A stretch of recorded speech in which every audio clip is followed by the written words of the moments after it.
Hello everyone, welcome back to our YouTube channel English honours hub. आज की video के अंदर हम सेमेस्टर 6 डीएसई सब्जेक्ट करने जा रहे हैं जिसका नाम है रिसर्च मेथडोलॉजी। इसका लेसन नंबर 2।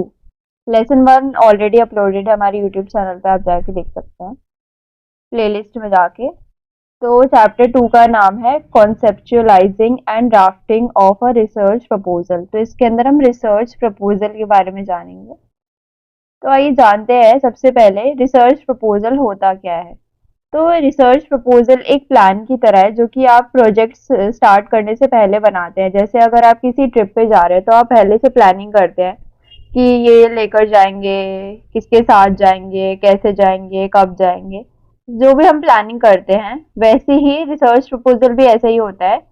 जो हम एक टॉपिक को पढ़ने से पहले जो पूरी रिसर्च करते हैं, पूरा पढ़ते हैं, उसको हम रिसर्च प्रपोजल कहते हैं। रिसर्च प्रपोजल से हमें पता लगता है कि हमें पढ़ना क्या है, स्टडी क्या करना है, किस टॉपिक के बारे में हमें रिसर्च करनी है, क्यों ये टॉपिक इतना इम्पोर्टेंट है, कैसे हम इस टॉपिक को पढ़ेंगे, और जब हम अपनी पूरी रिसर्च कर लेंगे तो हमें क्या रिजल्ट मिलेंगे।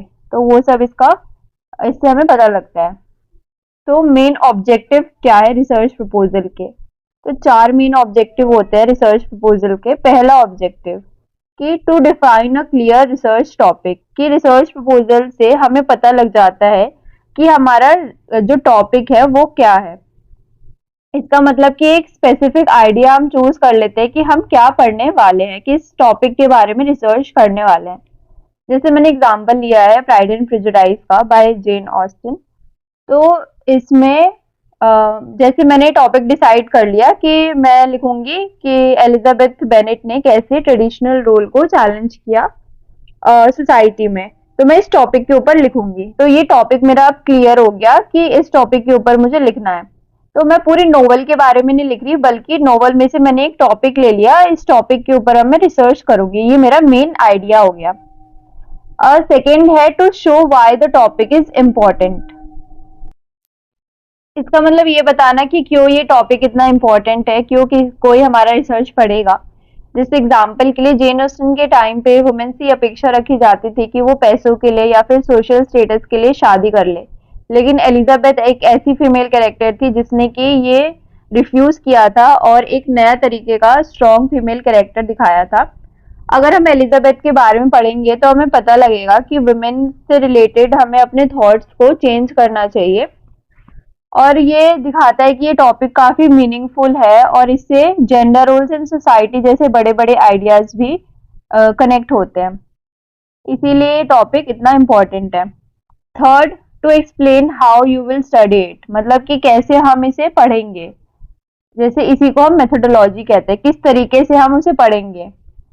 मतलब कि कैसे हम इसे रीड करेंगे, क्या क्या रीड करेंगे, क्या कंप्लीट मतलब पूरी नॉवल पढ़ेंगे या फिर उसका कुछ कुछ पार्ट पढ़ेंगे, कोई कैरेक्टर पढ़ेंगे, थीम पढ़ेंगे, लैंग्वेज पढ़ेंगे, या फिर कोई और बुक से रेफरेंस लेंगे या किसी और आर्टिकल को यूज करेंगे हम ये रिसर्च प्रपोजल के लिए। तो मतलब कैसे हम पढ़ेंगे वो इसमें बताना होता है। जैसे कि अगर मैं इस टॉपिक पे लिख रही होंगी तो फिर मैं क्लोजली रीड करूंगी उन पार्ट्स को जहाँ पे नोवेल के अंदर एलिजाबेथ मैरिज के बारे में बात कर रही है। उसके बाद मैं देखूंगी कि और बाकी स्कॉलर्स ने क्या बोला है एलिजाबेथ के बारे में। उसके बाद मैं एलिजाबेथ को कंपेयर कर सकती हूँ दूसरी फीमेल कैरेक्टर्स के साथ, जैसे शार्लोट ल्यूकस, जिससे कि और अच्छे से समझा पाऊँ। फोर्थ है to provide a road map for the research. इसका मतलब कि पूरे स्टेप्स बताना कि हम कैसे रिसर्च को करेंगे। फर्स्टली मैं रीड करूंगी नोवेल को केयरफुली। उसके बाद मैरिज से रिलेटेड जितने भी पॉइंट्स होंगे, जितने भी सीन्स होंगे, उनको नोट करना। उसके बाद दूसरों ने क्या लिखा है इस टॉपिक के बारे में वो पढ़ना। उसके बाद खुद से अपना पेपर लिखना। एग्जाम्पल के लिए जैसे पहले वीक में मैं नोवेल को दोबारा से रीरीड कर लूंगी, दोबारा से पढ़ लूंगी। उसके बाद नोट्स बना लूंगी जहाँ पे भी मैरिज रिलेटेड पॉइंट्स आएंगे, एलिजाबेथ के बारे में, एलिजाबेथ ने जहाँ पे भी कुछ भी बोला होगा मैरिज से रिलेटेड, वो नोट्स बना लूंगी। उसके बाद दूसरे हफ्ते में आर्टिकल रीड करूंगी वुमेन वुमेन के बारे में, जेन ऑस्टन के टाइम की वुमेन के बारे में, कि उस टाइम की वुमेन की क्या सोच थी, ये सब। उसके बाद मैं कंपेयर करूंगी एलिजाबेथ के कैरेक्टर को दूसरी फीमेल्स के साथ। फाइनली ये सब करने के बाद मैं अपना पेपर फिर सारी इंफॉर्मेशन के बेसिस पे लिखूंगी। तो फाइनली अगर हम इसको पूरा समराइज करें अभी तक हमने जो पढ़ा, तो मतलब इसके 4 ऑब्जेक्टिव है। पहला तो यही कि टॉपिक हमें डिसाइड करना कि किस बारे में हम स्टडी करना चाहते हैं। तो हमने टॉपिक डिसाइड कर लिया कि एलिजाबेथ के बारे में लिखेंगे। उसके बाद क्यों ये इतना इम्पोर्टेंट है, क्यों टॉपिक ये इम्पोर्टेंट है, क्योंकि उसने ओल्ड आइडियाज को चैलेंज किया था, इसीलिए ये टॉपिक इतना इम्पोर्टेंट है। तीसरा मेथोडोलॉजी, यानी कि कैसे हम इसे पढ़ेंगे, क्लोज रीडिंग करेंगे दूसरे स्कॉलर्स के बारे में, दूसरे स्कॉलर्स ने क्या कहा है एलिजाबेथ के बारे में, वो सब पढ़ेंगे। उसके बाद रोड मैप, यानी क्या क्या हम स्टेप्स लेंगे इसे करने के लिए। रीड करेंगे नोवेल को, उसके बाद रिसर्च करेंगे, नोट्स बनाएंगे, कंपैरिजन करेंगे एलिजाबेथ का दूसरी फीमेल कैरेक्टर के साथ, उसके बाद खुद से उसके बाद अपना पेपर लिखेंगे। उसके बाद हम नेक्स्ट टॉपिक है essential components of research proposal. तो रिसर्च प्रपोजल के अंदर क्या क्या कंपोनेंट्स आते हैं। पहला टाइटल, यानी कि जो हमारा टाइटल है रिसर्च प्रपोजल का वो एकदम शॉर्ट एंड क्लियर होना चाहिए, जिससे कि रीडर्स को पता लग जाए कि रिसर्च किस बारे में है। जैसे हम टॉपिक का नाम रख सकते हैं challenging gender roles, Elizabeth Bennet as a revolutionary female character in Jane Austen's Pride and Prejudice. तो इस टाइटल से क्लियरली पता चल रहा है कि रिसर्च एलिजाबेथ बेनेट के ऊपर है और कैसे उसने वुमेन के रोल को चैलेंज किया है सोसाइटी में, उसके बारे में। सेकेंड कंपोनेंट है एब्स्ट्रैक्ट, यानी कि एक ब्रीफ समरी देना पूरे प्रपोजल की। यानी इसके अंदर हम बताते हैं एक टॉपिक किस बारे में है, क्या ऑब्जेक्टिव्स है हमारे, क्या मेथड हम यूज करेंगे, क्यों ये स्टडी इंपॉर्टेंट है। जैसे एग्जांपल के लिए एब्स्ट्रैक्ट के अंदर हम लिखेंगे कि ये रिसर्च एक्सप्लोर करती है कैसे जेन ऑस्टन के जो कैरेक्टर है Elizabeth Bennet pride and prejudice में, वो चैलेंज करती है जेंडर एक्सपेक्टेशन को अर्ली 19th सेंचुरी इंग्लैंड के टाइम पे। ये स्टडी फोकस करती है कैसे एलिजाबेथ ने मना कर दिया था ये मानने से कि जो वुमेन है उन्हें वो वेल्थ एंड स्टेटस के लिए शादी करती है। इंस्टेड वो इंडिपेंडेंस एंड लव को ज्यादा प्रायोरिटी देती है rather than wealth and status. तो फेमिनिस्ट लिटरेरी अप्रोच का इस्तेमाल करते हुए और नोवेल को अच्छे से रीड करने के बाद ये रिसर्च ये बताएगी कि कैसे एलिजाबेथ का इंटरेक्शन था दूसरे करेक्टर्स के साथ, स्पेशली मिस्टर डार्सी के साथ, लेडी कैथरीन डीबर के साथ। एंड इस रिसर्च प्रपोजल के अंदर एलिजाबेथ को और फीमेल कैरेक्टर के साथ भी कंपेयर किया जाएगा, जैसे शार्लोट लुकियस के साथ। एंड इस रिसर्च प्रपोजल का एम होगा ये बताना कि एलिजाबेथ कैसे रिप्रेजेंट करती है एक नई टाइप ऑफ वुमेन जो कि अपने बारे में सोचती है और जिसने अपने पाथ को चूज किया। ये स्टडी इम्पोर्टेंट इसीलिए है क्योंकि ये बताएगी कि कैसे ऑस्टन टाइम से बिल्कुल आगे थी एंड कैसे उनका जो कैरेक्टर है आज भी इंस्पायर करता है लोगों को कि वो जेंडर रोल्स के बारे में सोचें। तो ये तो एब्स्ट्रैक्ट में हम लिखेंगे। उसके बाद आता है इंट्रोडक्शन। इंट्रोडक्शन के अंदर हम नोवेल का एज अ बैकग्राउंड देंगे एंड थीम देंगे। उसके बाद बताएंगे कि बाकियों ने क्या बात की है इस टॉपिक के बारे में, अगर इससे पहले किसी ने बात की है तो क्या बात करी है और उन्होंने क्या मिस कर दिया है या फिर ज़्यादा इसके बारे में स्टडी नहीं की गई है, वो सब हम बताएंगे और हमारा एम क्या है वो बताएंगे। तो इंट्रोडक्शन के अंदर हम लिखेंगे कि pride and prejudice one of the most famous novel है जेन ऑस्टन की, जो कि क्लियरली जानी जाती है अपनी बेस्ट स्टोरी टेलिंग के लिए, स्ट्रॉन्ग कैरेक्टर्स के लिए। काफ़ी सारे स्कॉलर्स ने इसके बारे में इस नॉवल की theme of love, class and marriage के बारे में तो बताया है, बट उन्होंने ज़्यादा अटेंशन नहीं दी इस बारे में कि कैसे एलिजाबेथ बेनेट क्वेश्चन करती है जेंडर रोल्स को उस टाइम पे। इस उस टाइम पे जब वुमेन से ये एक्सपेक्ट किया जाता था कि वो शादी कर ले सिक्योरिटी के लिए, पैसों के लिए, एलिजाबेथ ने अपनी चॉइस ली एंड उन्होंने अपने लिए वो लड़ी। और ये रिसर्च एम करती है कि बताए कि कैसे एलिजाबेथ ने ट्रेडिशनल जेंडर एक्सपेक्टेशन को ब्रेक डाउन किया एंड वो एक सिंबल बनी फीमेल इंडिपेंडेंस की। फोर्थ है रिसर्च क्वेश्चंस। तो इसके अंदर ये कुछ क्वेश्चंस होते हैं जिसका आंसर हम इस रिसर्च में देंगे। पहला क्वेश्चन ये पूछ सकते हैं कि कैसे एलिजाबेथ बेनेट चैलेंज करती है traditional idea of femininity and marriage pride and prejudice में। दूसरा क्वेश्चन कि कैसे उसके एक्शंस एंड वर्ड रिफ्लेक्ट करते हैं एक शिफ्ट वुमेन के रोल में अर्ली 19th सेंचुरी में। थर्ड क्वेश्चन की जेन ऑस्टिन के क्या व्यूज है वुमेन के इंडिपेंडेंस को लेके। फिफ्थ है लिटरेचर रिव्यू, इसके अंदर हम समरी देंगे कि बाकी रिसर्चर्स ने क्या क्या लिखा है इस टॉपिक के बारे में और उनके लिमिटेशन क्या थी उनके वर्क की। इस एग्जाम्पल के लिए काफ़ी सारी स्टडीज हुई है प्राइड एंड प्रेजुडाइज पे, वो फोकस करती है क्लास डिफरेंसेस पे, रोमांटिक रिलेशनशिप पे। कुछ स्कॉलर्स ने रोल ऑफ मैरिज के बारे में लिखा है स्टोरी में, बट किसी ने एलिजाबेथ की चॉइसेस के बारे में नहीं लिखा कि क्यों वो चैलेंज करती है सोसाइटी के व्यूज वुमेन को लेके। तो ये रिसर्च बताएगी, डीपली फोकस करेगी एलिजाबेथ के क्या व्यूज है वुमेन को लेके। एलिजाबेथ की इंडिपेंडेंस पे ज़्यादा फोकस किया जाएगा इस रिसर्च में। सिक्स्थ है रिसर्च मेथडोलॉजी, यानी इसके अंदर हमें बताना होगा कि हम अपनी रिसर्च किस तरीके से करने वाले हैं। क्या हम क्लोज रीडिंग करने वाले हैं, यानी बुक को क्लोजली रीड करके उसके बाद लिखने वाले हैं, या फिर हम कोई थ्योरी यूज करने वाले हैं जैसे फेमिनिज्म, या फिर कंपेयर करेंगे दूसरे करेक्टर्स के साथ। तो एग्जाम्पल के लिए कि ये स्टडी यूज करेगी क्लोज रीडिंग एग्जामिन करने के लिए कि एलिजाबेथ कैसे अपने स्ट्रॉन्ग व्यूज दिखाती है। फॉर एग्जाम्पल जब उसने मिस्टर कॉलिंस को मना कर दिया था, या फिर जब उसकी आर्ग्यूमेंट हुई थी लेडी कैथरीन के साथ। एक फेमिनिस्ट लिटरेरी अप्रोच यूज किया जाएगा ये अंडरस्टैंड करने के लिए कैसे उसका करेक्टर जेंडर नॉर्म्स को तोड़ता है। कुछ सेकेंडरी सोर्सेज हो सकते हैं जैसे कुछ जर्नल आर्टिकल्स या फिर फेमिनिज्म के ऊपर बुक्स एंड जेन ऑस्टन के ऊपर बुक्स भी यूज की जा सकती है। सेवेंथ ऑब्जेक्टिव एंड सिग्निफिकेंस, तो यानी कि हम क्या अचीव करना चाहते हैं, ये हमारा ऑब्जेक्टिव है। एंड क्यों ये रिसर्च इंपॉर्टेंट है, ये इसकी सिग्निफिकेंस है। तो ऑब्जेक्टिव के अंदर हम लिखेंगे कि हमारा ऑब्जेक्टिव है कि एनालाइज करें कैसे एलिजाबेथ बेनेट चैलेंज करती है ट्रेडिशनल जेंडर रोल्स को। उसको कंपेयर कर सकते हैं हम दूसरी वुमेन के साथ नोवेल में। एंड ये अंडरस्टैंड करना कैसे जेन ऑस्टन एलिजाबेथ को यूज करती है अपने खुद के व्यूज बताने के लिए, वो एलिजाबेथ के कैरेक्टर को यूज करती है।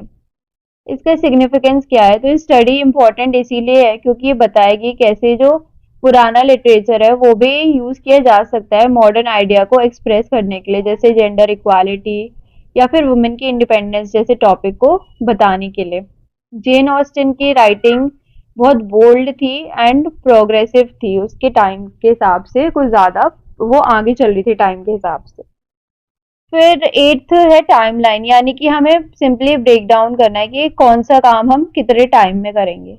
यानी एग्जांपल के लिए हमारा टास्क है लिटरेचर रिव्यू हम 1 महीने में करेंगे, क्लोज रीडिंग नोट मेकिंग 1 महीने में, एनालिसिस कंपैरिजन लगभग 1.5 महीने में, राइटिंग द ड्राफ्ट यानी रफली लिखेंगे पहले, वो 2 महीने में करेंगे, उसके बाद फाइनल एडिटिंग एंड प्रूफिंग करने में 1 महीना लगेगा। तो लगभग पूरी रिसर्च प्रपोजल को करने में हमें ऑलमोस्ट 6 मंथ्स का टाइम लगेगा। नाइन्थ है एक्सपेक्टेड आउटकम्स, यानी कि क्या हम होप कर रहे हैं, क्या हम ढूंढना चाहते हैं रिसर्च के एंड होने तक। तो ये रिसर्च से हम एक्सपेक्ट कर रहे हैं कि हमें ये बताए कि एलिजाबेथ बेनेट एक यूनिक एंड स्ट्रॉन्ग करेक्टर है जो कि ट्रेडिशनल फीमेल रोल्स को रिजेक्ट करती है। वो एक नई तरह की वुमेन को डिनोट करती है जो कि love, independence and self respect को ज़्यादा वैल्यू देती है, ज़्यादा प्रायोरिटी देती है। और ये स्टडी बताएगी कैसे जेन ऑस्टन ने एलिजाबेथ के कैरेक्टर के थ्रू पावरफुल कमेंट किया है वुमेन के राइट पे। टेंथ है बिब्लियोग्राफी एंड रेफरेंसेस, यानी कि हमने इस रिसर्च प्रपोजल को बनाने के लिए कौन कौन से बुक्स, आर्टिकल्स या वेबसाइट यूज की है, उन सबको हम यहाँ पे मेंशन करेंगे, नहीं तो हमारे ऊपर कॉपीराइट आ सकता है। कि प्राइमरी टेक्स्ट तो ये हो गया जेन ऑस्टन जिसके ऊपर हमने पूरी रिसर्च लिखी है, तो ये नॉवल पूरी हमने लिख दी, Austen Jane Pride and Prejudice Penguin Classic 2003। उसके बाद सेकेंडरी सोर्सेज जो भी हमने आर्टिकल्स या फिर जर्नल्स वगैरह यूज किए हैं वो सब हम मेंशन करेंगे बारी बारी। यहीं पे रिसर्च प्रपोजल खत्म। अब हम एक और एग्जांपल देखते हैं रिसर्च प्रपोजल का। तो इसका टाइटल है अ feast in the sky what Macbeth teaches us about wanting too much, यानी मैकबेथ हमने एक नोवेल पढ़ी थी आई थिंक सेम 2 में। तो उसकी भी वीडियो है हमारे चैनल पे, आप जाके वहाँ से देख सकते हैं, तो थोड़ा ओवरव्यू मिल जाएगा मैकबेथ में क्या था। तो इसका ये टाइटल है। उसके बाद हम एब्स्ट्रैक्ट लिखेंगे। एब्स्ट्रैक्ट के अंदर हम बताएंगे कि स्टोरीज लेसन्स की तरह होती है, वो हमें समझने में मदद करती है कि क्या सही है, क्या गलत है, हम कौन हैं, कि कैसे हमें एक अच्छे तरीके से रहना चाहिए सोसाइटी के अंदर। ये रिसर्च बताएगी मैकबेथ के बारे में बाय विलियम शेक्सपियर। इस स्टोरी में मैकबेथ चाहता था कि वो राजा बन जाए, जिसके लिए उसने बहुत सारे गलत काम किए और लोगों को भी हर्ट किया। और ये स्टडी जो है यहाँ पे कंपेयर करेगी विलियम शेक्सपियर की मैकबेथ को एक और अफ्रीकन टेल के साथ जिसका नाम है the feast in the sky, जहाँ पे एक टोटोइस ने बाकियों को ट्रिक करने की कोशिश की थी जिससे कि वो सारा खाना अकेले खा सके, बट उसके ग्रीड के चलते वो लास्ट में अकेला ही रह गया। तो हालांकि ये दोनों स्टोरीज अलग अलग जगह की है, एक इंग्लैंड की स्टोरी है और दूसरी अफ्रीका की है, लेकिन दोनों ही कहानियां हमें सेम लेसन सिखाती है कि अगर आप सिर्फ अपने बारे में ही सोचोगे और ज़्यादा ग्रीड करोगे तो एट लास्ट आप सब कुछ खो दोगे, अपने आप को भी खो दोगे। तो ये रिसर्च बताती है कि कैसे स्टोरीज हमें हमारी हेल्प करती है कि हम ये समझे कि दूसरों के बारे में केयर करना भी उतना ही इम्पोर्टेंट है जितना खुद के बारे में करना। फिर इंट्रोडक्शन के अंदर हम बताएंगे कि मैकबेथ प्ले के अंदर एक ब्रेव सोल्जर था जिसका नाम था मैकबेथ। एक दिन कुछ मैजिकल विचेस उससे बताती है कि वो राजा बनने वाला है। तो मैकबेथ बहुत एक्साइटेड हो जाता है और उसके मन में ग्रीड इकट्ठा हो जाता है। तो जिसके लिए वो अब क्या करता है कि राजा की जगह लेने की कोशिश करता है और राजा को वो मार देता है, किंग डंकन को मार देता है। तो पहले तो वो बहुत पावरफुल फील करता है, बट धीरे धीरे वो एकदम डरने लगता है, वो गिल्टी फील करने लगता है, अकेला फील करने लगता है और उसे एकदम उसका खुद पर से काबू हट जाता है। और एक और स्टोरी थी अफ्रीकन स्टोरी जिसका नाम था फीस्ट इन द स्काई। इस कहानी में भी एक क्लेवर टोर्टोइस होता है, वो सारा खाना खुद चाहता है कि उसे सारा खाना अकेले मिल जाए, तो वो बर्ड्स को ट्रिक करता है जिससे कि वो सब कुछ अकेला खा सके, बट एंड में उसके ग्रीड के चलते वो आसमान से नीचे गिर जाता है और उसकी शेल टूट जाती है। टोर्टोइस और मैकबेथ दोनों ही बताते हैं कि अगर हम अपने बारे में ही सिर्फ सोचेंगे तो हमारा ही एंड में नुकसान होगा। तो ये रिसर्च हमें बताना चाहती है कि दोनों स्टोरीज अलग अलग जगह से आई हैं, बट हमें सेम लेसन सिखाती है। ये हमें बताती है कि हमें कैसे बिहेव करना चाहिए और हमें अपने एम्बिशन को अपने ऊपर हावी होने नहीं देना चाहिए। एम्बिशन होना ठीक है, अच्छी बात है, लेकिन ओवर एम्बिशियस होना अच्छी बात नहीं है। फिर रिसर्च क्वेश्चंस लिखेंगे। पहला क्वेश्चन कि कैसे मैकबेथ बताता है कि ज़्यादा अगर हम चाहेंगे तो हमारे साथ क्या होगा। क्वेश्चन टू, मैकबेथ कैसे सेम है टॉर्टोइस की तरह story feast in the sky में। थर्ड क्वेश्चन की स्टोरीज अगर अलग अलग कल्चर से भी आती है तो हमें सेम लेसन कैसे सिखाती है। फिर आगे हम लिखेंगे लिटरेचर रिव्यू कि बाकी लोगों ने ऑलरेडी लिखा है काफ़ी कुछ मैकबेथ के बारे में।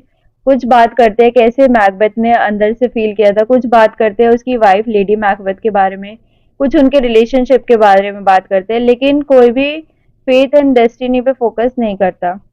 बट ज़्यादातर लोगों ने ये नहीं बताया कि मैकबेथ की जो कहानी है वो पुरानी जो ओल्ड स्टोरीज थी जो हमें सिखाती थी कि ज्यादा लालच बुरी बला है, वैसी उस तरीके की मैकबेथ की कहानी थी, वो भी हमें सेम लेसन देती है। तो ये रिसर्च हमें बताना चाहती है कि मैकबेथ फोक टेल से कनेक्टेड है, यानी जो पुरानी कहानियां थी जो कि सिंपल होती थी, जो हम बेड टाइम में सुनते थे, जो कि generation to generation pass out होती रहती थी, जो माँ बाप अपने बच्चों को सिखाते थे उन्हें गुड वैल्यूज देने के लिए, वैसी ही कहानी थी ये भी। ये रिसर्च हमें बताता है कि शेक्सपियर एक बहुत ही बड़े मतलब बहुत ही बड़े राइटर है, प्लेराइट है, बट उन्होंने एकदम ऐसी कहानी लिखी जो कि हमें एकदम बेसिक चीज सिखाती है कि हमें एक अच्छा ह्यूमन बीइंग बनना चाहिए और ग्रीड बिल्कुल नहीं करना चाहिए। फिर रिसर्च मेथोडोलॉजी, यानी कि इसके अंदर मैंने 3 वेज यूज़ किए हैं। पहला आइडियाज़ एंड थ्योरीज़, तो मैं बुक्स रीड करूँगी अबाउट कैसे लोग अपनी आइडेंटिटी बिल्ड करते हैं, कैसे स्टोरीज़ उनकी हेल्प करती है ग्रो करने में। एक फेमस राइटर थे होमी भाभा, जो कि बात करते हैं कैसे स्टोरीज़ को जब हम मिक्स कर देते हैं अलग-अलग कल्चर की तो इससे लोग अच्छे से समझ पाते हैं। सेकंड टेक्सचुअल एनालिसिस, यानी कि मैं मैकबेथ के कुछ पार्ट्स को क्लोजली रीड करूंगी, जैसे जब मैकबेथ खुद से बात करता था, विचेस की प्रोफेसी के बारे में, बैंकों के घोस्ट के बारे में जो उसे डराता था, लेडी मैकबेथ की स्ट्रेंज स्लीप वॉकिंग में जब वो रात में खुद ही चलने लगती थी, उस सब के बारे में मतलब अच्छे से एनालाइज करूंगी। थर्ड, कंपेयरिंग स्टोरीज, तो मैं इस मैकबेथ की कहानी को कंपेयर करूंगी टोर्टोइस से, जो कि फीस्ट इन द स्काई वाली कहानी से। वो भी बिल्कुल सेम थी मैकबेथ की कहानी की तरह, इवन दो दोनों कहानी अलग अलग जगह से आती है बट हमें सेम लेसन सिखाती है। ऑब्जेक्टिव एंड सिग्निफिकेंस, तो इस रिसर्च का ऑब्जेक्टिव क्या था? तो इस रिसर्च का ऑब्जेक्टिव यही था कि बताना कि दोनों स्टोरीज एम्बिशन के ऊपर है, कि जब हम बहुत ज़्यादा वांट कर लेते हैं तो वो ग्रीड हमारे ऊपर ही हावी हो जाता है। और ये लोगों की हेल्प करेगा, ये रिसर्च समझने में कि ग्रीडी होना या सेल्फिश होना बाकियों को भी हर्ट करता है और एट द एंड हमें भी हर्ट करता है, जो कि जो पर्सन ग्रीडी होता है उसे भी एट द एंड हर्ट करता है। वाइट मैटर्स, यानी इसका क्या सिग्निफिकेंस है इस रिसर्च का?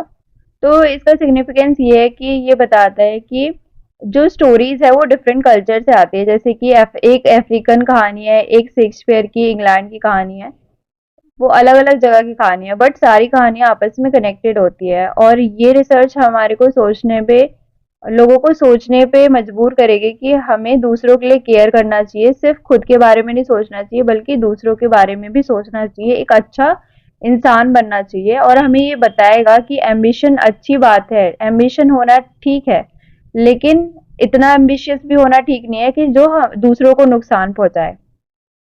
टाइमलाइन, यानी कि जनवरी से मार्च तक बुक्स रीड करेंगे, अदर रिसर्च करेंगे, लिटरेचर रिव्यू।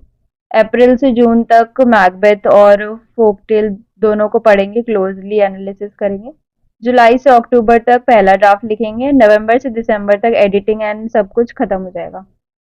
एक्सपेक्टेड आउटकम्स, यानी कि हमें एक हमारा इसका रिजल्ट ये निकलेगा कि एक नया तरीके से हम मैकबेथ को एज अ स्टोरी देखेंगे, जो कि हमें कुछ नया सिखाएगी। एक बेटर अंडरस्टैंडिंग मिलेगी हमें इन दोनों कहानियों की, एंड एक अच्छा लेसन मिलेगा about ambition, grid and identity.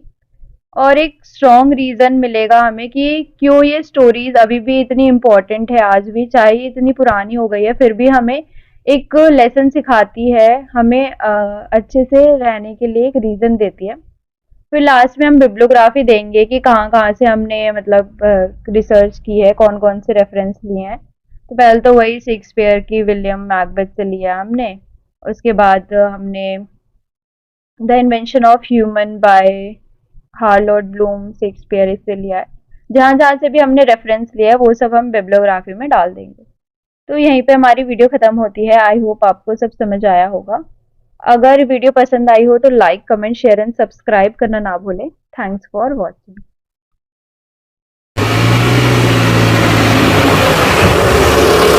खत्म। Bye bye, tata, good bye.